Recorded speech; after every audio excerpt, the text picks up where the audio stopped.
যারা হেলদিভাবে French fry খেতে চাচ্ছেন আমার মনে হয় আজকের রেসিপিটি তাদের জন্য। আমি আজকে বাসায় এয়ার ফ্রায়ারে ফ্রেঞ্চ ফ্রাই বানাবো, যার জন্য দুটো আলু খুব সুন্দর করে কেটে নিয়েছি। যদি ফ্রেঞ্চ ফ্রাই কাটার দিয়ে কাটা যায় তাহলে কিন্তু আরও সুন্দর করে কাটতে পারতাম, বাট আমার কাছে ছিল না, যার জন্য আমি এভাবেই কেটে নিলাম। আমি কেটে ধুয়ে ভালোভাবে পরিষ্কার করে নিয়েছি এবং লম্বা লম্বা আকার করেই কেটে নিয়েছি। ফ্রেঞ্চ ফ্রাই সাধারণত একটু লম্বা করে কাটলেই ভালো লাগে আর চিকন যেন হয়, তবে ফ্রেঞ্চ ফ্রাই কাটার দিয়ে কাটলে আরও সুন্দর করে কাটা যেত।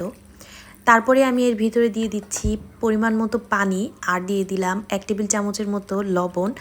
আমি লবণ পানির ভিতরে আলুগুলোকে ভিজিয়ে রাখবো 1 থেকে 2 ঘন্টা। এর থেকেও বেশি সময় ভিজিয়ে রাখা যায়, বাট আমি একটু জলদি করতে চাচ্ছি, যার জন্য 1 থেকে 2 ঘন্টার জন্য ভিজিয়ে রাখবো।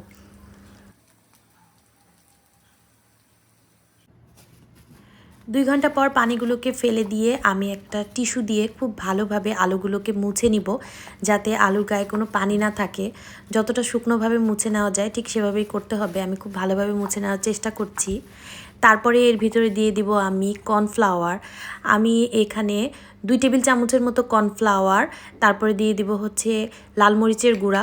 এটা যার যার স্বাদ অনুযায়ী দিতে পারেন। আমি আমার বাচ্চার জন্য বানাচ্ছি, যার জন্য একটু কমই দিচ্ছি। এটা জাস্ট টেস্টের জন্য দিলাম, আর লবণ একদমই দিব না, কারণ লবণ আমি আগেই ভিজিয়ে রেখেছিলাম লবণ পানি দিয়ে, যার জন্য আর দিলাম না। এখন খুব ভালোভাবে মেখে নিব। এটা কিন্তু খুব ক্রিস্পি হবে, যার জন্যই আমি কর্নফ্লাওয়ার দিলাম। কর্নফ্লাওয়ার দিয়ে খুব ভালোভাবে মেখে নিব। আর আমি যেহেতু এয়ার ফ্রায়ার করবো, আমি কিন্তু একদমই তেল দিব না, পুরোপুরি তেল ছাড়া আমি আজকে ফ্রেঞ্চ ফ্রাই বানাবো। আর এটা হেলদিভাবেই বানাচ্ছি, যার জন্য তেল দিলাম না। কেউ যদি তেল দিয়ে খেতে চান অবশ্যই উপরে একটু তেল ব্রাশ করে দিতে পারেন। এখন এয়ার ফ্রায়ারের ভিতরে আমি খুব সুন্দর করে যে আলুগুলোকে মেখে রেখেছিলাম সেটা দিয়ে দিব। এভাবে কিন্তু ফ্রেঞ্চ ফ্রাই খুবই তাড়াতাড়ি বানানো যেতে পারে। বাচ্চারা যখন তখন খেতে চায়, ফ্রেঞ্চ ফ্রাইটা আসলে বাচ্চারা সাধারণত বেশি পছন্দ করে। তো আমার বাসায় আমার মেয়েও খুব পছন্দ করে, যার জন্য আমি তাড়াহুড়া করেই বানিয়ে নিচ্ছি। এখন এয়ার ফ্রায়ারের ভিতর দিয়ে আমি 200 ডিগ্রি সেলসিয়াসে গুনে গুনে 10 মিনিট দিয়ে দিব। 10 মিনিটের বেশি রাখলে কিন্তু একটু বেশি কালো হয়ে যাবে। আমারটাই কিন্তু 10 মিনিটেই হয়ে যায় এবং অনেক সুন্দর হয়। 10 মিনিটের জন্য আমি এখন অপেক্ষা করব। চলুন দেখে আসি 10 মিনিট পরে ফ্রেঞ্চ ফ্রাইগুলো আসলে কেমন হয়। যদিও এয়ার ফ্রায়ারে আমি সেকেন্ড টাইম ফ্রেঞ্চ ফ্রাই বানাচ্ছি। আমি আগে একদিন বানিয়েছিলাম, সেদিন আমি ভিডিও করিনি, বাট ওই দিনও কিন্তু খুবই ভালো হয়েছিল, খেতে দারুণ হয়েছে। যার জন্য আমি আবার বানালাম এবং ভাবলাম রেসিপিটা আপনাদের সাথে শেয়ার করি।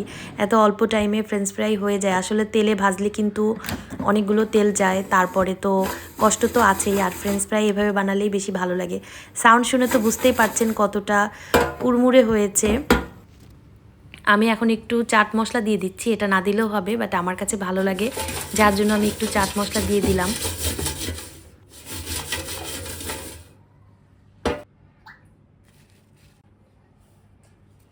মাশাআল্লাহ, মাত্র 10 মিনিটে এয়ার ফ্রায়ারে ফ্রেঞ্চ ফ্রাই বানালাম।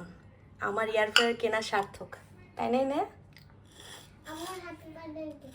হ্যাঁ, আম্মুর হ্যাপি বার্থডে গিফট। অনেক সুন্দর হয়েছে আর অনেক ক্রিস্পিও আছে।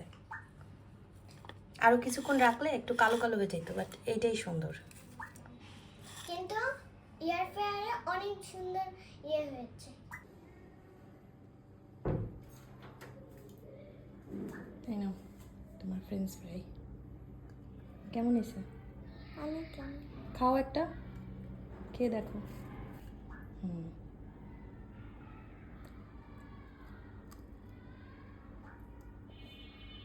মজা। ওকে, বাই বাই বল দাও। Bye bye. যাদের বাসায় এয়ার ফ্রায়ার আছে তারা এটা ট্রাই করে দেখতে পারেন, আর রেসিপি ভালো লেগে থাকলে অবশ্যই কমেন্ট করে জানাবেন।